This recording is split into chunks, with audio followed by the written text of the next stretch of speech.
For the past few days, my heart has been wrapped around Punch, the little macaque from the Ichikawa City Zoo in Japan.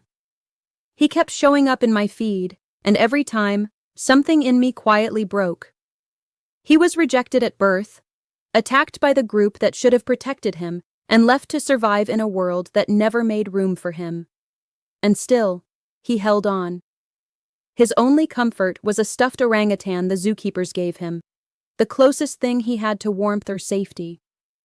In a life full of blows, that toy became his lifeline. What struck me most was how deeply people connected with him. All over the world, strangers felt his loneliness. People cried real tears for Punch, checked for updates, and carried his story into their day. It was a shared ache, millions recognizing a familiar wound in a creature who couldn't speak his pain.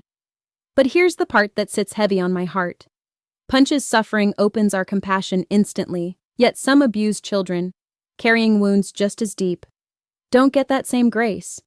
For many people, there's no emotional connection to those children at all. Some don't even see them as deserving of tenderness because of their background. The neighborhoods they come from, the families they were born into, the labels placed on them before they could speak. Their stories feel heavier, more complicated, harder to sit with. Punch is easy to comfort.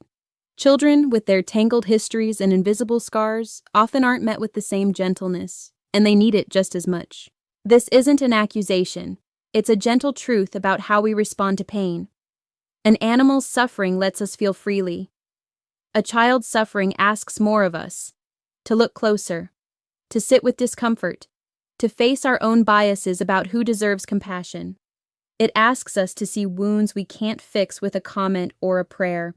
And sometimes, without meaning to, we pull back, look away, and act like it's not happening.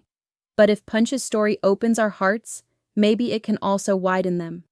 The compassion we feel for him is real, and it matters.